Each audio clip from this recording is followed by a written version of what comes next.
A cool dude joins us for this podcast. His name is Bears, we think. Actually, I don't think it's Bears. It's something like Sick Them Bears, or Sick the Bears, or Bears Are Sick. Whatever it is, we call him Bears. That's his name now. Bears. He's a support main, sailing on a grand sea of knowledge. So Pone kidnapped him and stuck him on the podcast. You would think that we would ask Bears support things on this episode, but why would we do that when we could talk about top lane? Conqueror has been around for a while and has shaken things up a bit, so we start off talking about that, how Conqueror has affected tanks, how Conqueror has affected top lane picks in general, and how you might play against it on lane. We also touch on Irelia briefly, and for the record, I was not the one who brought her up. That was Moon, so you can blame him. Lastly, we dive into some questions from Castaneto. It's one of those. Him, Alan, and Saltbrush. Alan had some support questions, so Bears finally got to talk. And that's everything you have to look forward to, folks. Now, it's podcast time. Welcome to the Trinity Force Podcast. Yo, it's that Triforce cast beaming straight to your home. Grab a beer so we know Pone ain't drinking alone. Send an email, a quick tweet, just pick up the phone. Leave a message, hit the beep if you're a creep, watch your tone. Discuss the meta game, patch notes, whatever helps your stats most. Obi-Pone Kenobi is your last hope to snatch gold. So grab your headphones and join in the fun. We'll try enforcing some jokes and some cringeworthy puns. Yo, we can make it together, people. Trinity Force Podcast.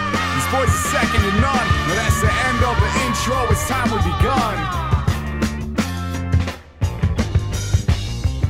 Hey guys, welcome to Trinity Force Podcast. My name is Adam Ponophobia Cogswell. I am your host for this evening as I get some of the show set up over here. Boom! There, the live scene looks better. Guys, thank you so much for listening. This is episode number 532. Patch 8.9 came out yesterday, and a lot of things have changed, so we're going to try our best to break down this game as we can, as we've only had, less than 24 hours really to play on the patch. Mages are still left to be seen how mages are. Apparently, Doran's ring stacks now, and we missed that. We went over the patch notes. That should be fun over the next couple of weeks as we see if people start. Nautilus, maybe? Nautilus again? Triple Doran ring Nautilus? Triple Doran ring Diana? It's been so long since we've stacked Doran's rings. Glad we can do that again. Not nearly as much mana as it previously was, though. I will say that. But, so, Vrail, Punch, Moon, Beaver are all here, and we have a new member, a test run member of the show. Bears is joining us. Say hello. Hey, everybody. Bears is a support main who enjoys playing a little bit of League of Legends. We'll learn more about him as the show goes on, and hopefully he'll be able to, no one's going to ever be able to fill Dom's shoes, but at least we have a support. We can have a support here that'll be able to, help that out a bit from that point of view. The pressure is on. You better fill those shoes. I'll give you all the wrong advice. Don't worry. Okay, good. I like that strategy. I employ that strategy too. I do it quite often. So, who would win in a fight? A bear or a family of beavers? How big is the family? A ranger station. That's what I think. Neither of the two parties. There you go. Whatever national parks they're in. What kind of bear, though? It's like a grizzly bear. I think bear. The bears we're based off were brown bears, so I guess a brown bear. All right. Yeah. I was going to try and make some slur with that, but the information actually changes nothing from our argument, so never mind. And the sound has been fixed on Twitch. Apparently, when you upgrade your motherboard and don't go in and fix all your settings in OBS, some things are stuck with the old shit. Upgrade Scarlet's fault. Fancy. It's all Scarlet's fault. Nope, I don't use Scarlet anymore. No, it's still Scarlet's fault. But I don't use Scarlet. See, she's right here. That doesn't matter. Yeah, or she's still there, sitting on the desk. Therefore, she did something. I punched. Who's Scarlet? I never heard of this before. I use this now. What is that thing called? Oh, what is her name? Let's go back here. There we go. Q802? So good for podcasts. Yeah. I don't like that name. Behringer, I don't know how to fucking say it, but yeah. I'm gonna call it Scarlet 2. Scarlet 2. I got my little stream deck going there. Oh man, my wallet. Let's show everybody. Wow, you're so official, dude. Holy shit. What? Yeah, you like that setup? The fucking... It's so official. Yeah, it's so official. I can change the scene. Like, I can go press this right now, and we just change over to the thanks and go back to the live scene. It's fucking awesome. And I can go back to the play scene. Boom, done. Twitch. It's awesome. I love it. My favorite part of the multiple glasses of beer. Oh, empty glasses of beer, but pint glasses. I cleaned my desk. Too. All right, enough dragging our feet. We have some sponsors to go over. Patreon.com/T-Force Network. It is the second of the month, the first. And so thank you for everybody who signed up for May. I got Talon coming out for Champion Select. Hopefully, if I can get a hold of this guy. I had a Masters level Brazil main. He's from the Brazil server, Masters level Talon main that I've been trying to get a hold of. We've been missing each other a couple times, but I'm gonna try to get Talon out here to you guys. If not Talon, I'm gonna try to move over to a Moo again. I got people lined up. So that's Champion Select Podcast, $10 a month. Get that. $5 a month, get the Meta Report. Vrail and Beaver host that. I guess they're doing top lane this next month, so Moon should join that show. And if Punch is around, hopefully Punch will be able to join as well. Yeah, okay. We'll see about that. The more the We've merrier. promised the top lane show since January, so here it comes to our patrons. You're gonna Now's a enjoy good it. time anyway. Honestly, the top lane Yeah. should will be better if we waited till now. It'll be a lot it's- less people being salty and a lot more people talking through their issues and how they're coping with it and have overcome their problems. Yeah, we're gonna have a bunch of guests on, so it should be a lot of fun, and you should learn a lot about top lane and how it's changed over the last month or so. And eventually we'll be able to do a mid lane episode for that one too. Yeah, one day. One day. But so you guys go check that out, patreon.com/T-Force Network. Also, buddhaboxers.com, BUDDHA, boxers.com/T-Force. High quality bamboo boxers straight to your butt, right? They're going to wrap you nice and tight. Those that bamboo is going to help wick away the sweat after a long day of gaming or working out or whatever it is you're going to be doing. Especially if you're sweating it out now in mid lane because there's so many changes. Boxers will keep you nice, cool, and fresh. buddhaboxers.com/T-Force. Use code TrinityForce for 20% off your entire order. Off the top of my head, let's fucking talk about League of Legends, boys. Okay. So, hey, Bears, What's up? I have to ask you because I really do vet the people that we talk with. What kind of so? How do you feel about Jhin? I mean, I personally like playing against Jhin up until he Against or gets with? against.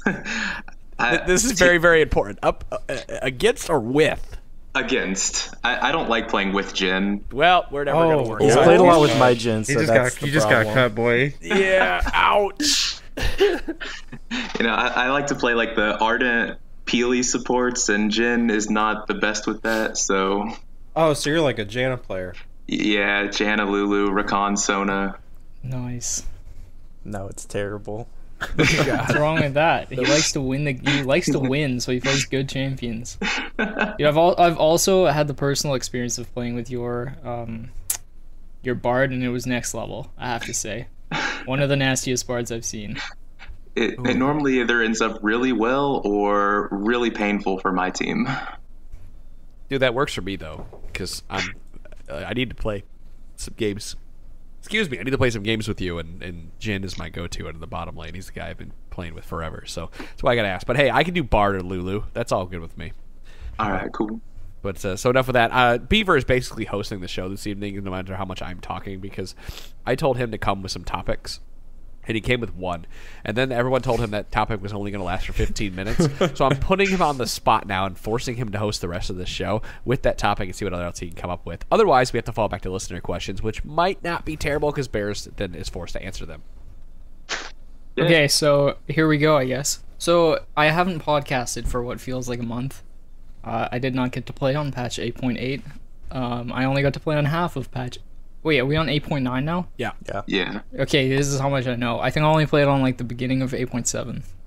So I know Conqueror had been around for a while, and I was getting a couple questions from listeners, and one was pretty interesting, asking about how do you deal with Conqueror now that it's in the game, because it's obviously really good for champions like Trinity and Darius and stuff, but he's having a hard time playing against them as tanks. So what has the strategy sort of become in top lane, and how has Conqueror sort of like shifted the meta up there? Todd, start with you. I was gonna let Punch start if he wanted Okay. to. Just if you want to talk about it from the, because we have two different perspectives.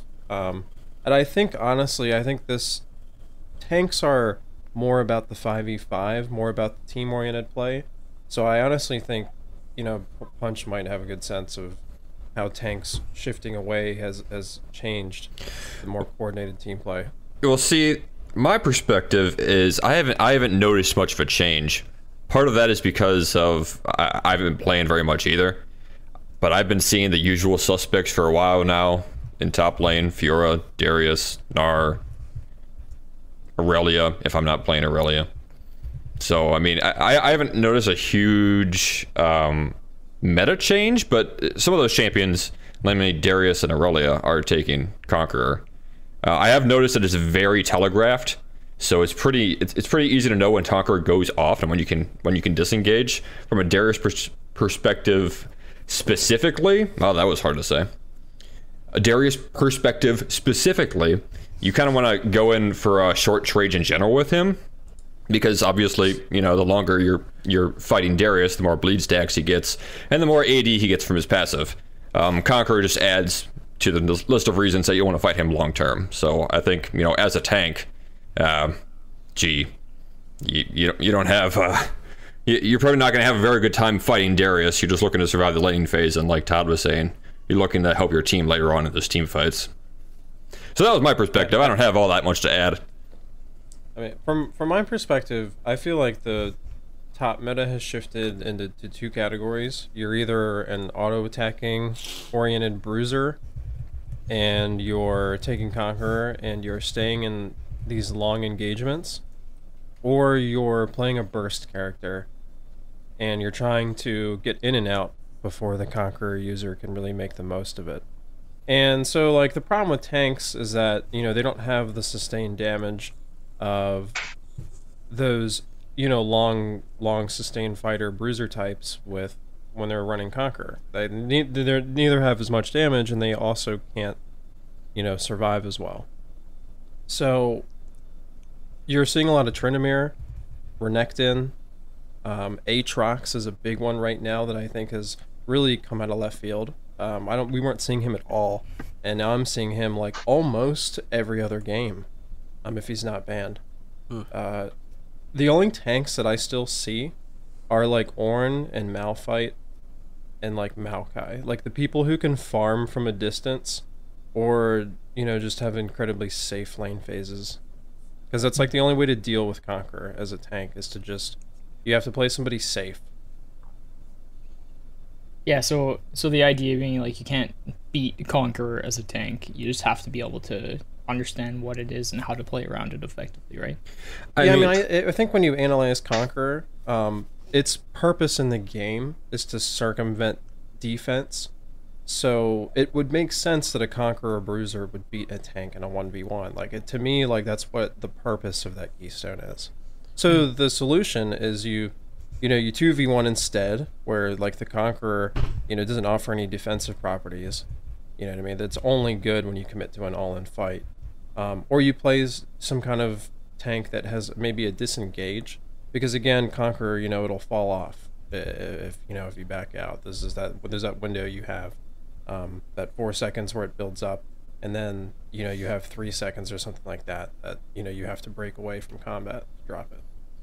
Someone like Ornn does have a burst E engage. I can say if you line up your pillar correctly, and then your dash, as soon as the pillar spawns, you knock up your target, and then you can hit them with your fire breath.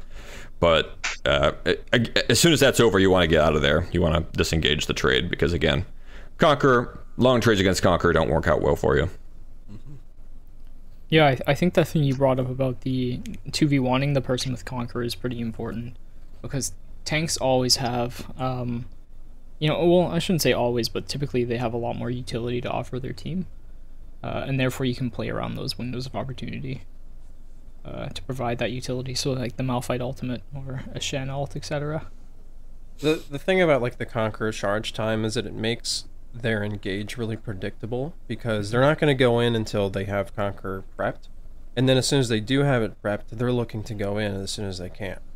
So you can, you know, if you just have any coordination at all with your jungler, you just basically say, you know, like, as soon as you see a Conqueror is available on his, you know, his little icon bar, you know he's going to want to go in, so you just be ready to gank as soon as he does, and you should be able to 2v1, no problem. Yeah, but I feel like the general thing. I feel like bruisers who take Conqueror, which y'all kind of touched on this, should beat just any random tank who's not doing anything. So I feel like in general, you just have to play safer and then wait for the team fights, which is what I feel like tanks should do anyway. And Conqueror just kind of put an exclamation point on that, where you're not going to win lane. You just have to play back in. Oh no, tanks can't bully people out of lane. What a travesty. I mean, I don't feel like it's a bad thing. It's just it's used not. to be able to do that, I hate tanks. and then hate them. Come on, they have a valuable. They're a valuable part of the meta. I mean, tanks are important to the game, but they shouldn't. I don't think that they should just beat bruisers in the early game, because I feel like that's when bruisers are supposed to have a little bit in common with tanks. They're still sort of durable early game, but what's supposed to set them apart is they're supposed to be a threat early. And they fall off later where tanks don't, because usually damage isn't enough to have an impact on the game later on. Usually that's when utility and crowd control tends to matter more. Yeah, that early base damage falls off to scaling defenses that tanks are putting all their money into. All the armor. If y'all are playing tanks, would you itemize more into HP over resistance heavy builds, just because obviously if they're doing true damage, 20% true damage, having more HP would be more helpful? Or was that even something you would consider playing tanks? I'm still looking to itemize for team fights, so I wouldn't be worried about the Conqueror so much. I mean, you have to build armor for the ADC, and you've got to build magic resist if you got a heavy AP mage, so I think either way you're going to have to buy those resistances. I think probably the most effective, if you are going to itemize against Conqueror, the most effective way to do that is probably not like stats, but maybe an item that gives you utility. Like, I think the Rando and Slow comes to mind. Or maybe like Warden's Mail, so they are attacking you less frequently. You know, something to slow them and disengage will drop the Keystone, and if they're attacking you less frequently, they're just not refreshing Conqueror as often either. Yeah. I've also seen tanks on this patch building, I guess, more supportively, kind of just trying to ignore lane. Like, I've seen Maokai's building like banners and lockets and stuff to just kind of like push straight for a team fight, because they know they're not going to be able to 1v1 at all anyways. Yeah, banner's not a bad idea. ZZ Route's not a bad idea, because if your lane opponent with Conqueror is a split pusher, you know, you're not going to be able to... You want to be with your team. Like, you don't want to be sitting under your turret the whole time, just stopping that enemy split pusher from doing anything. So being able to pressure a lane when you're not there with a banner or a ZZ Route is pretty helpful. Speaking of banner, I was watching some stream the other day, and there was a Karma mid who went like Luden's banner, and that just seems super interesting to me. And I might have to try that. Just the idea of always having the lane pushed, especially if you're against someone who's roaming, just be able to punish them so quickly. And Karma, you just transitioned more into support after that, but the whole banner thing seemed really like an interesting take on that. Banner's back. Everyone's buying banner. Well, not everyone, but you know, it's a good item again. Seeing like the Scion mid and everything. No. Technical difficulties.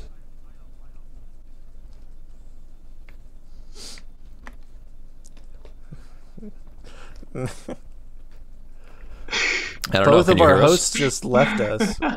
Bad attention span, you know. Both of our hosts are lagging I out. don't think you can hear us. We can't think for ourselves. Sorry, guys. So, since I missed the last few minutes of conversation, did you cover everything you wanted to talk about on Conqueror?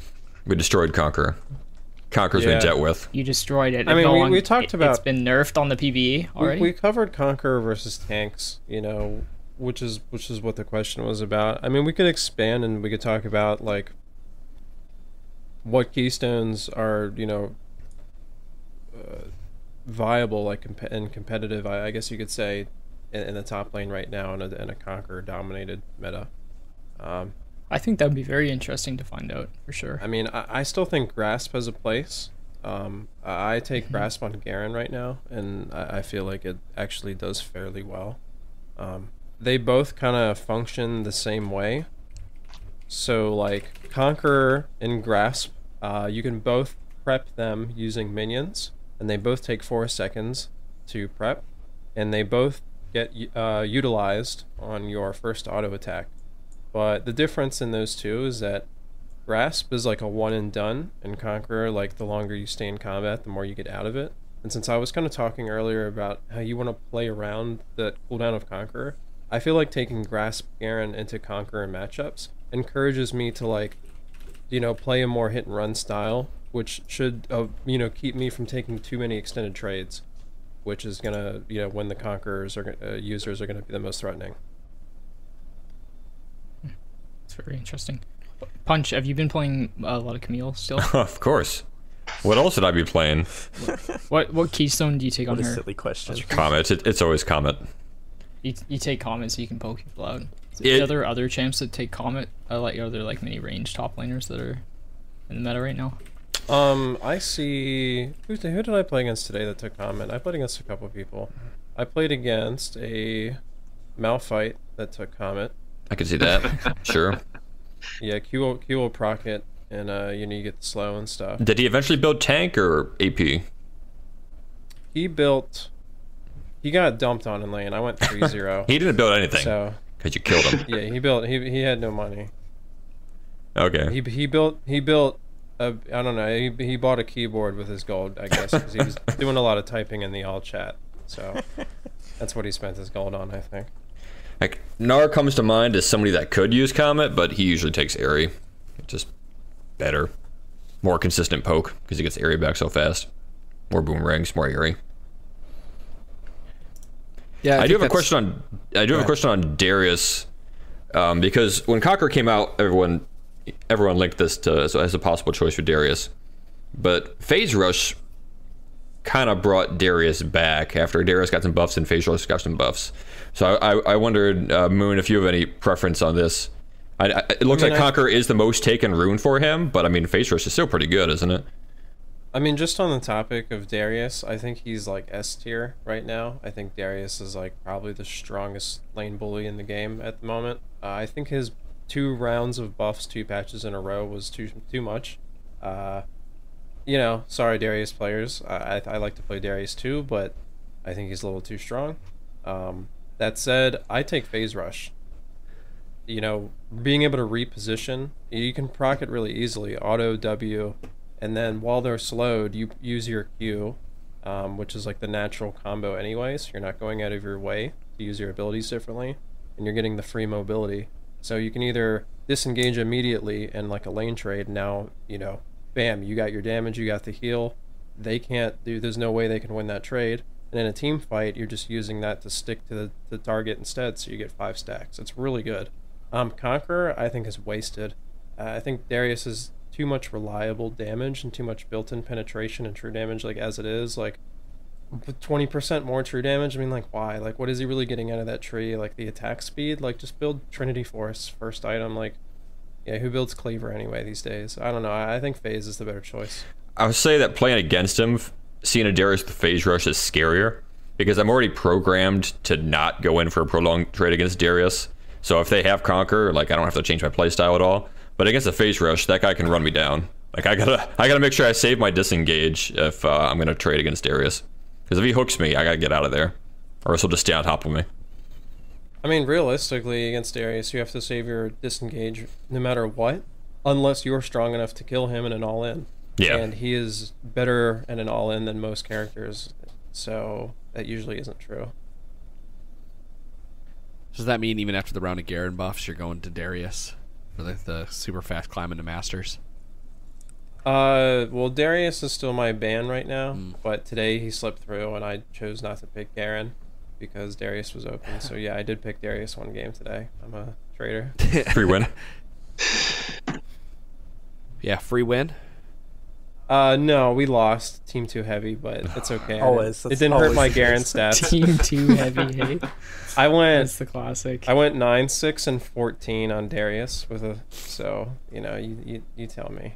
Yeah, it always feels real good when you look at the end of the screen stats and you see you did 20,000 damage and the rest of your team, let support out damage the jungler, you know. Or like the enemy Janna did more damage than like your mid lane. Like sometimes that happens. Yep, I've seen that. It's the best feeling. All right. Well, Beeper, you got any other topics? No, but I mean, do I have any more topics? Not really, but I really think we should open up the floor to to Bears down here, because I remember my first episode and I basically talked for 50 minutes straight, I think. Well, and you guys just poked me with 1 or 2 questions. yeah, I'm about to grill him. I was going through all of our listener questions we had here, and I got a few support style questions. Plus, I'm sure some of our listeners would like to hear their questions answered either way. So feedback at trinityforcepodcast.com if you'd like to answer. Castanito, I think that's how you say it, writes, in games where your team is behind in gold, Bears, listen up, because this is for you. In games where your team is behind in gold, kills and map pressure, how do you move around the map to equalize the map pressure and eventually even out the game? Is it better to move as 5-man unit or split up into groups of 2 or 3?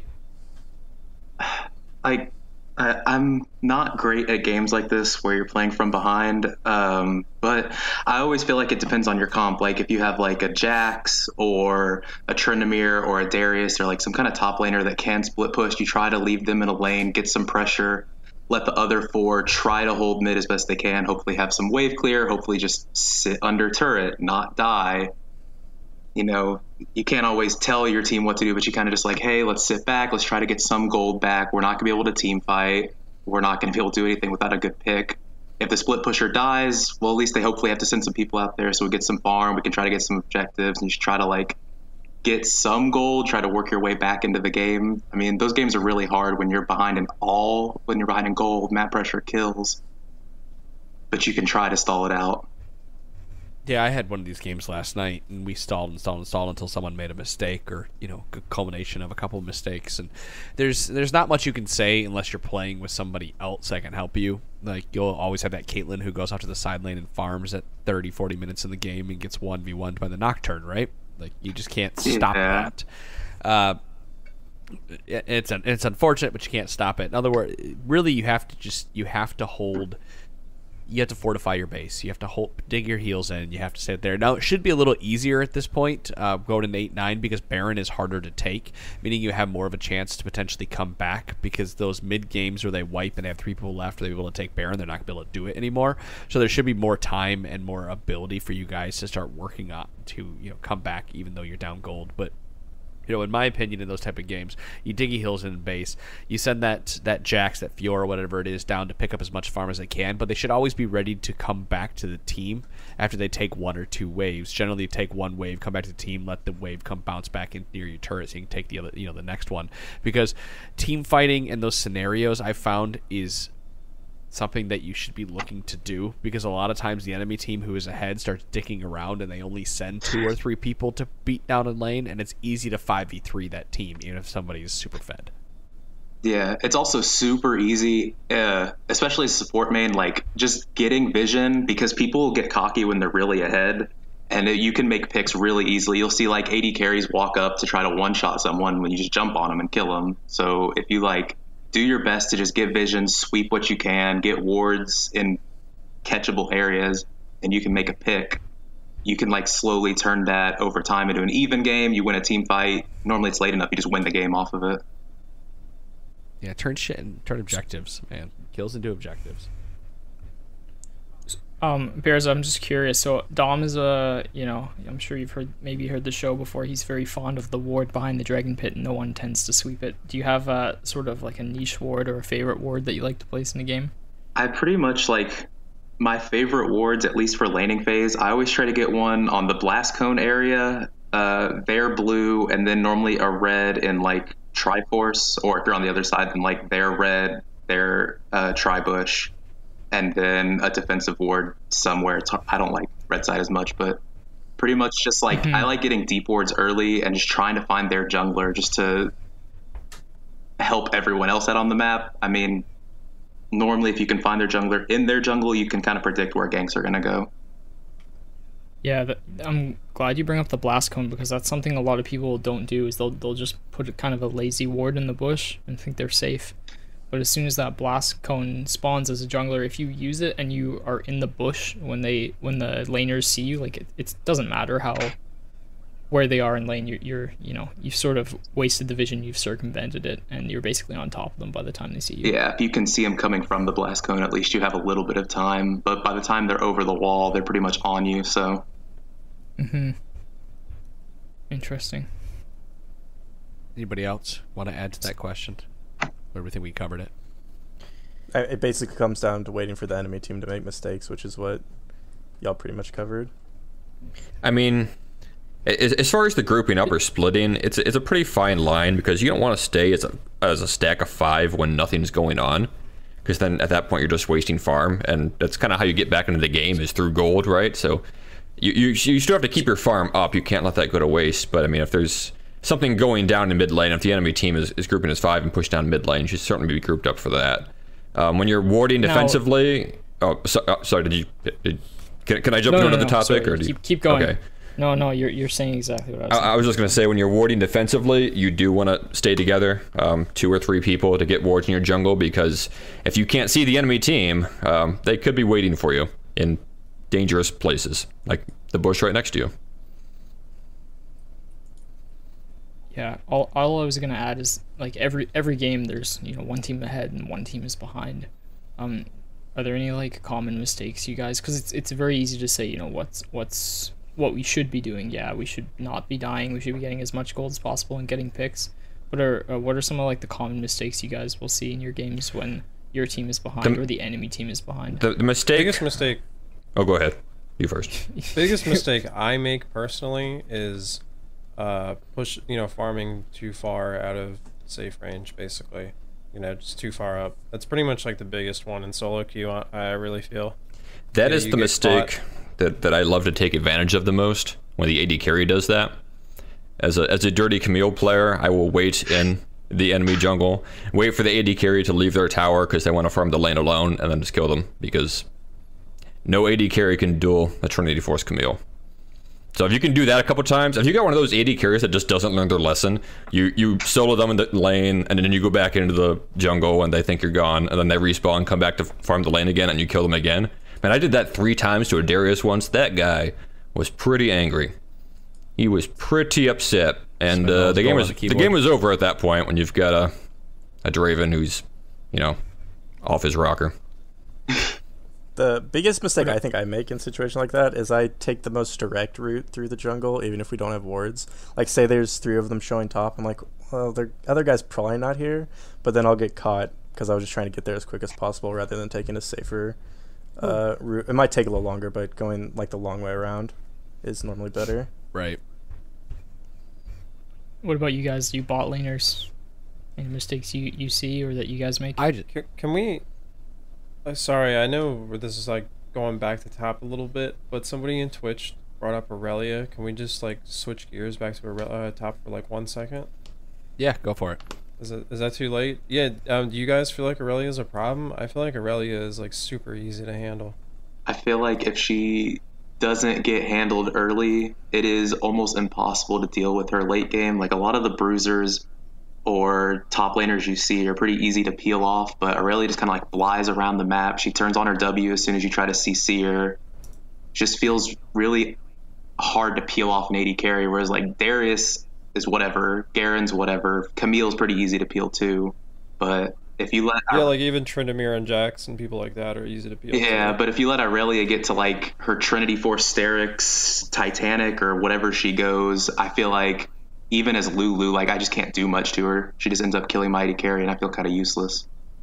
I feel like the only other character that is like impossible to peel like that, for me personally, I think is Fiora. I think she kind of fits that same mold where she just like deals with ridiculous amounts of damage and just flies around, you know, like as uncatchable while she's doing it. If you look at Aurelia's stats on the surface, nothing really stands out. But she certainly has a learning curve. She's sitting at around 50% win rate, but that goes up pretty quickly once people have around 100 games played with her.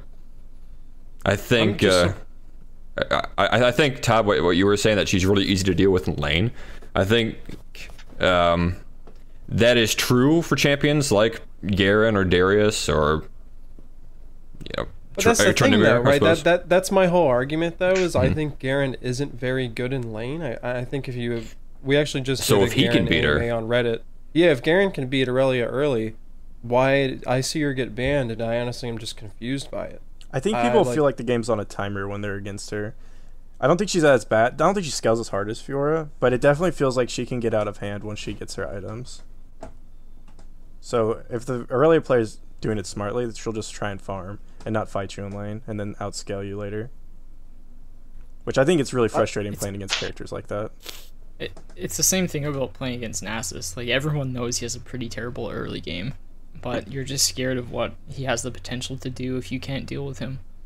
You know? What I can... And pretty much everyone's on the consensus that Irelia is not the greatest early, but her mid into late game power spike is really enormous, and she can start to take over games if you don't know how to play around her properly. I mean, the one thing I can see is that because she's a freshly reworked character, if she comes out of lane and, you know, like maybe you're overextended just a tad and you're not respecting her maybe as much as you should be just because you're not familiar with her kit, I can see her like taking deaths off of people that maybe she wouldn't have otherwise been able to, like if they were just more familiar with what she's actually capable of. I think that is like a symptom of being new, though. I don't know. I mean, I just haven't seen her a whole lot, so this is just what I think. But I'm usually playing her, and I'm playing her very poorly. I know there are people out there that can play her well. I've seen them, but I mean, I can't hit a E to save my life. She does seem very difficult. Like, just you got to move your mouse a lot. Yeah, lock screen Irelia is very hard. Man, sounds like a challenge. That's going to require a lot of alcohol, though. Or a press of the Y key punch. Make it be real easy. You can get it. You can hold down space too. I'll allow that. Yeah. So sorry to interrupt our listener question. I know we were like really deep into it. But... I know he couldn't just waited till it was over and then went back to Irelia. He just had to interrupt everything and go right for it. I just wanted to make It's a all mistake, good. you know, so I can learn to be a better podcaster. Damn, that was good. That's how you improve. Yeah, but What? that was smooth. I must only add one more thing to the listener question, and I'm done. So, the only thing I noticed that people make mistakes on is contesting objectives that they don't need to. So, like going after dragon, or defending a tower that's about to die, stuff like that. That's easy ways to cough up kills. Yeah. So don't do it. Don't sit under a turret that's below half health against 4 people. It's not going to work out for you. Don't need a suicide for the mountain dragon. It's alright. Just let him take it. Yeah, stuff like that, you know, like rolling up on a fully stacked, 5 members as 3 to try and contest that ocean drake. Like, it's not worth it, boys. Just back off. Well, see, my problem comes with is that players, everyone makes a lot of mistakes, even up into Diamond 5 and whatnot. There's still a lot of fucking mistakes that are made all game, and no one ever wants to own up to the mistakes they made to make themselves better. And we've talked about mentality 100 as nauseum and stuff, but like that's really my problem that comes down to this, is that these players make these mistakes and then they don't go back later and go, maybe I shouldn't have been out there, maybe I need to, I need to hold my pride intact. And so when I see players push out too far, when I see those ADCs push out too far and get given by the Camille, when I see people know that Dragon Timer has got 30 seconds left before spawn, but decide that they don't want to start moving down toward the dragon to contest it, even though kills are pretty similar. For anybody out there, if it's 2-7, it's still close enough that you could probably contest that dragon if it's an Infernal Drake, for example, and team fight it, because and this obviously depends on health and back timers and stuff, but even like a 2-7 early game, it means that people have enough power in your team to be able to contest in some kind of team fight or skirmish. Overcommitting to kills and ganks. We kill one person by dragon. The other 2 enemies out of their 3-man squad run away. There's no reason to keep chasing those 2 enemies down. Let them run away and start dragon, and then potentially hook them or to start the fight up again. All these little mistakes culminate to you potentially losing the game or making a mistake that cost you 3 or 4 minutes of the game time because you decided you didn't want to group up at the right time. So like really look at what you're doing and try to decide and go back and look at those replays and go, what did I make the right decision? Have I taken all the information these guys have given me and used this to my advantage, and am I working toward getting better, or am I just stagnantly playing the game because that's what I want to do? So there you go. That's my that's my 2 cents. Taking your question a little too far. No, that's a really wholesome point. Owning up to your mistakes is something that not enough people do. Like you said, if you get killed by the Camille's OP. No, she's not. You're just extended. You're just garbage. Yeah. Not OP. You just fucked up. We all Don't worry about Camille. She's fine. All right, well, Totally Alan fine. writes in. He has a question specifically for Bears. So I've had trouble climbing as a support main in bronze. Do you have any tips for what I should do if my lane falls behind and how to press a lead when we win lane? So when I first start my rank journey, I normally start like high silver, low gold. I pretty much do the same thing whether I'm ahead or behind, which is just find the best player on your team, whether it's your AD carry, whether it's your mid laner, your top laner, your jungler, and just be their bitch basically. God, I wish I had more people like you.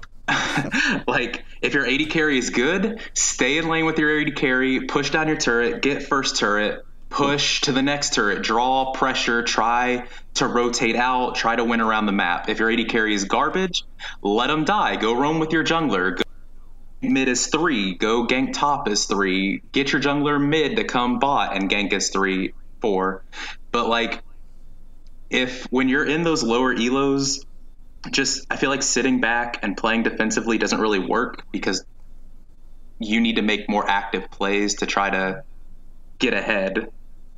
So it's better to just find the best player and work with them, and honestly play something like Alistar, play something like Blitzcrank, play something like Thresh, Rakan, something where you can actively make plays, roam around the map, and just try to put as much pressure as you can, especially in those lower elos. They're not expecting the support to gank top at level 5. But in Plat 1 and Diamond 5, they don't expect it. They definitely don't expect it in Bronze. So if you can catch them off guard, you get kills, you get your top laner snowballing, then y'all rotate mid, you get mid snowballing, the game's over. Yeah, I wish more people thought about that way. When you've got a mid lane that is 6-0 coming out of mid, there's a reason you walk up there and start being that person's bitch or helping them force the enemy mid laner out to get that tower down, because you want to free it up so that the mid laner can roam really hard while you roam as well. Like, having people move around the map that are really powerful is a tool that is underutilized in games. Generally, people want to fight, and if they want to fight, be there to support them. Be there to prop them up, give them the shields, the whimsies, whatever it may be. I think Bear touched on something that is really important and kind of understated. Which is basically that he said in lower ranks, playing defensively isn't going to help you win, and I really agree with that. I think playing too safe and too reserved, I think is only really rewarded at the highest level, where people are going to punish all these mistakes you might make from being too aggressive, but in these lower ranks where people's fundamentals just aren't there, you just don't get punished. So things that are risky with high reward are inherently not risky if they don't know how to punish you for it when you take that risk, right? So, and if they don't know how to react, it puts them on the back foot. So they don't know what to do about the aggression either. They feel like, whenever they go up for a creep kill and you start attacking them, they don't, well, what do I do? I guess I'll just wait back here by the turret and wait for the wave to get to me, right? They just don't know how to deal with that sometimes. It also allows you to test the limits of your champion. So if you're playing someone aggro, like Bear was saying, your Alistairs, your Leonas, whatever, you get to, because you're making these high-risk plays, not always, but going in and starting things, you get to find out what works and what doesn't. Because at the end of the day, you only really learn by making mistakes. Yeah. And you're not going to make mistakes if you're playing safe. And you will definitely lose some games doing it. Like, there are some games where you'll just leave your AD carry in the meat grinder, and the other bot lane will get like 4 kills, and your AD carry will DC because he doesn't realize the rest of the map's ahead. And that happens. I mean, you're going to lose games. You're going to lose like a third of the games no matter what you do anyways. So you just take those and work on what you can improve. All right. When Alan, he really has these questions, but he's a support man, and I'm purposely picking them out. So, Alan, you're getting 2 of them answered tonight. I can't play enchanters, he says, but we already have 2 tanks. It seems redundant to add another. Would Rakan or Taric be good ones to try to learn since they're a little tankier, or should I spend some time learning Lulu or something else? So I used to be exactly like that. I used to only play Alistar and Blitzcrank support ever. And then Vrail decided that I needed to play Rakan. And Rakan is like a great transition from playing engage supports to playing enchanters, because he kind of does both. You have the ability to like ult flash in and then jump back with your E, or you can just play defensive and just sit on your AD carry, ult anyone that dives, and then W on top of them. And then as you learn where you need to be in a team fight, whether you need to engage or whether you need to peel, you start learning how you can be more of an enchanter. You can start learning to do like the Redemption Ardent build. And then it kind of helps you learn how to play like a Janna or a Lulu, and they're pretty easy champions anyways. So I would say Rakan is a great champion to learn because he does it all. Taric too, but I don't know how to play Taric, so I wouldn't know how to help you with that. But yeah, definitely Rakan is great when you have tanks because he can be a secondary engage or a primary engage depending on your comp, because he can jump out with E if he's the primary. So I would recommend learning him. I have been a champion of Lulu support for a long time. That's always been my go-to champion whenever I need to fill support. She just does so much. I mean, her kit is packed full of CC. You slow, polymorph, shield, ultimate. You can keep your AD carry alive through almost any dive that they throw at them. So I'm a big fan of Lulu support. I feel like she's an enchanter that can actually make plays as a support out of the support role. Also very good against assassins, Lulu. Polymorph So is a bitch to deal with when you're diving. Polymorphing an assassin as soon as they dive in is probably one of the best feelings you'll get. It's wonderful. Point and click outplay. Let's go. Katarina jumps in. She wants to spin. She can't spin. She's not spinning shit.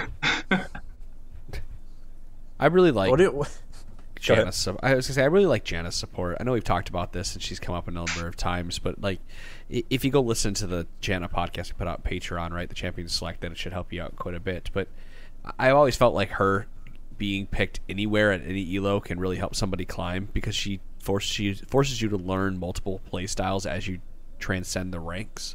Because for the majority of it, you can play really, really aggro. Plus, her play style changes as the game progresses as well. Because she goes from more of an aggro support to a shield and heal peel bot. And I feel that can really help you learn to play the game better, picking up Janna. But it's not something I would pick up and just walk into a game and learn to play. Because if you're just standing in the back shielding and doing nothing as Janna, you're wasting potential. So outside of I think that's somebody you should be looking at. If Rakan and Taric and all those, Lulu for some reason doesn't fit the playstyle you're looking for, Janna's always a really solid backup. Aggro Janna's great. Just be careful playing into Leona or a Thresh or someone that wants you to come up and attack them. That could turn on you pretty quickly. Make sure you put your dancing shoes on, dodge those skill shots. If you want to get really good at learning how to dodge skill shots and like when to trade, play Sona because she is so squishy, but she can do so much damage. But the second you get hit with anything, you just die. So it's another option. It's a harsh lesson. Yeah. Thrown into the fire a bit, but All right. Well, Alan got your. Hopefully that'll help you out a bit if you haven't already jumped onto something else. I think the last question we're going to go over here is from Saltbrush, who wants to know who benefits more from Knight's Vow, the melee champ that gets additional armor or movement speed, or the marksman. Definitely not the marksman. This is the Knight's Vow designation, not actually picking up the item. So you mean like the one you put it on, right? Yeah. Oh, okay. Yeah, screw the marksman. I mean, the only time it would make sense on a marksman, I feel like, is, it gives armor, right? So I guess if they have an all AD comp and there's an assassin that's continuously jumping, maybe they have Guardian Angel, so like together they have 100 armor or whatever. I don't know, maybe, but it still seems like putting it on your tank or something to just make your engage more. I had to look up this item to remember what your partner actually got, because I can never remember. So you, as the Knight's Vow holder, get the armor, but your partner does not. Your partner, you take some of the damage away from your partner, so it's just a percentage of the damage that they take, you take instead, for less amount. Oh, really? see, the way I decide is if I have an assassin who's fed, who's going to be diving in, then I'll put it on them. But if I have an ADC who is doing fairly well, and they have someone who wants to dive on the ADC, then I'll put it on the ADC. That's kind of my rule, how I decide who I'm putting it on. That makes sense. Yeah, pretty much. Oh, sorry. I had nothing more to add. I was just Yeah. I can't speak. Go ahead. Pretty much like if the AD carry is really fed, I'll give it to them. If they're not, I'll give it to the tank normally, because giving damage reduction to tanks is so useful just with all the health and resistances they have. But also you can switch it like every 60 seconds. So if in a team fight your AD carry is safe and they're focusing your tank, you can throw it on your tank. And if you're like skirmishing, your tank's not there, swap it to your AD carry real fast. It's not that long of a cooldown. It's pretty easy to keep switching depending on what you need at the moment. Does anyone build Zeeks anymore? Agreed. Yeah. That's all we need.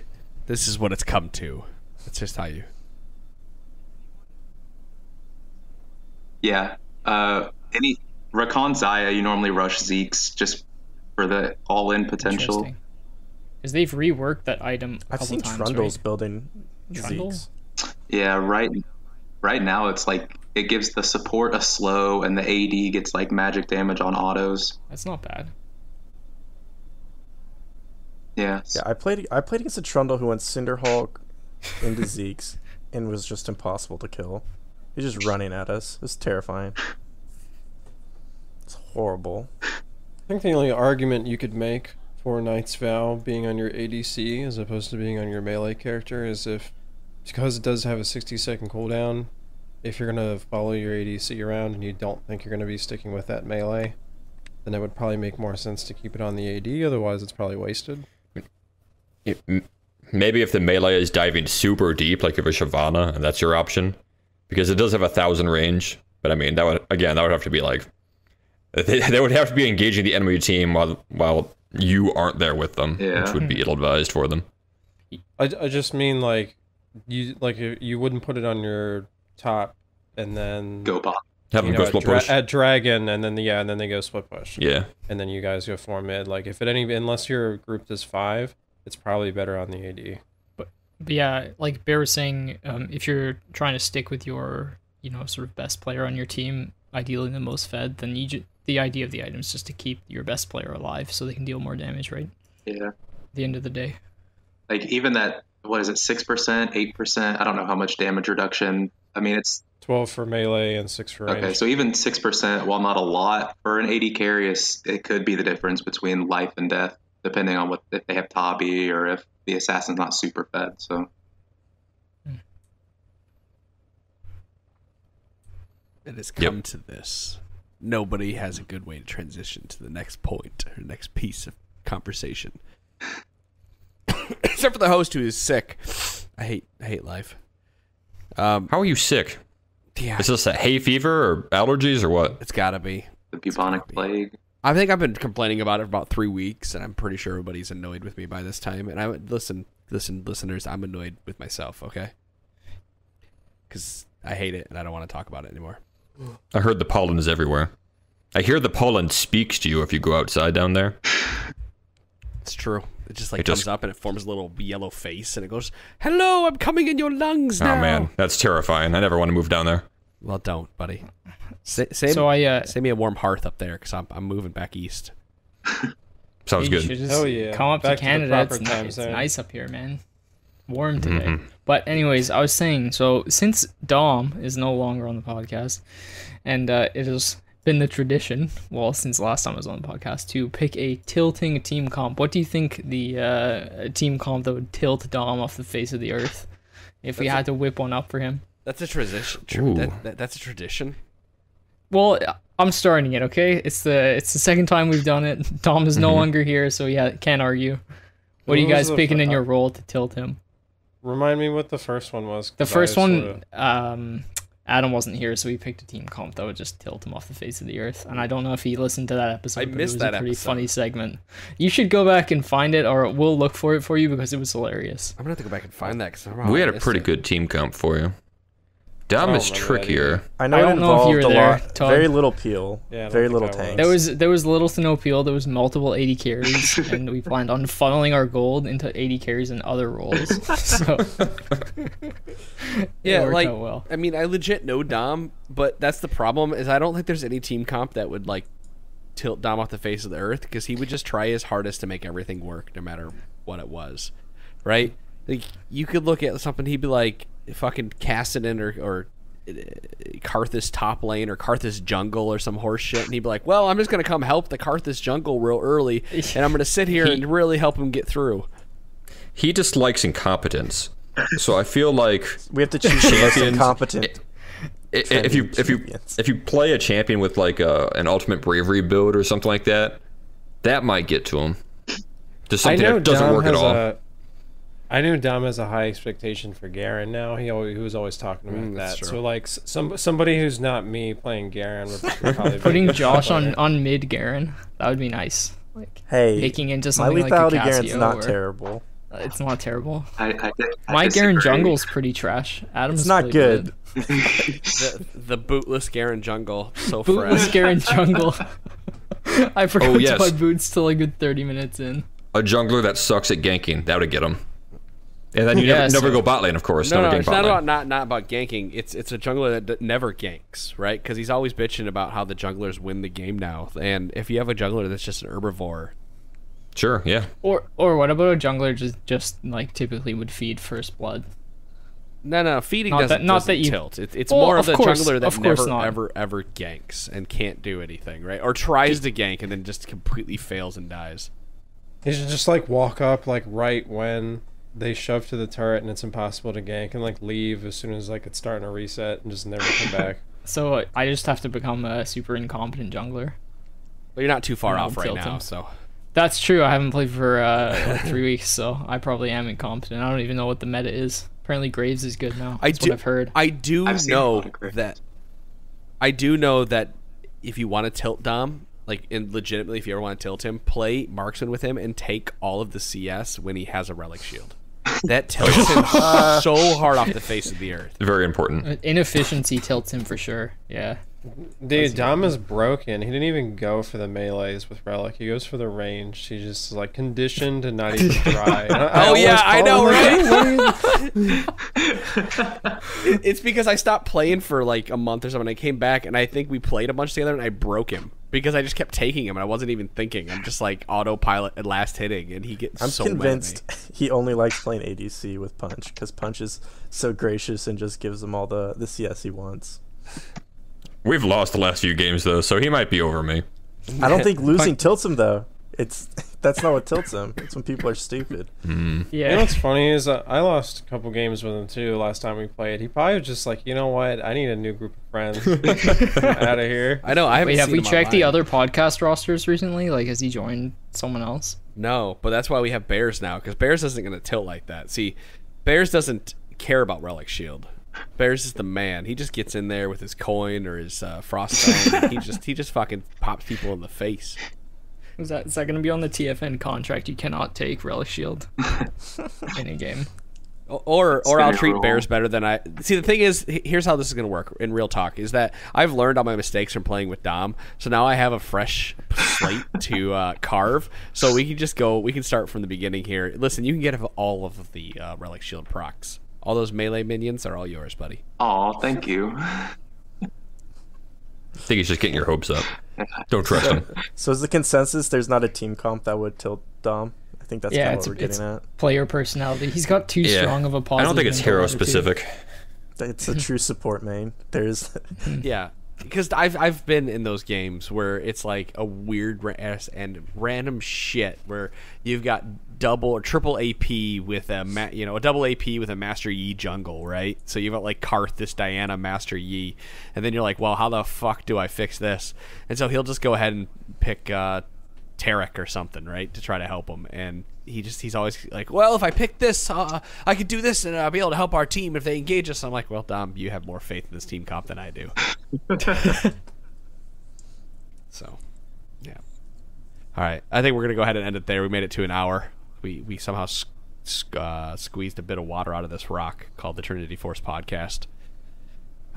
Bears, thank you so much for joining us. Hopefully you'll be able to join us at least 1 or 2 episodes next week, as we'll have more discussion and more, I promise, more concise information than what's previously happened. Yeah, thanks for having me on. It was fun. All right, guys, thanks so much for listening to Trinity Force Podcast. We will see you all next week.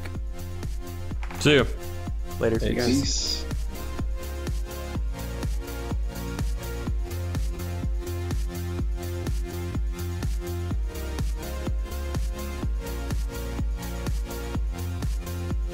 Thanks for listening to our product and being a member of the Trinity Force Network community. If you have a moment, please head over to iTunes and give your favorite show a comment and a rating. If you're so inclined, you can check out all of the other great shows in the network. We've got a wide variety of content from League of Legends to general gaming and role-playing podcasts. If you'd like to follow us on social media, we can be found at Twitter, Facebook, and Reddit under T-Force Network. We've also got a Patreon under that name where you can support your favorite shows with a small donation each month. Thanks again for listening, and we hope you continue to enjoy all of our podcasts, videos, and the community that we provided.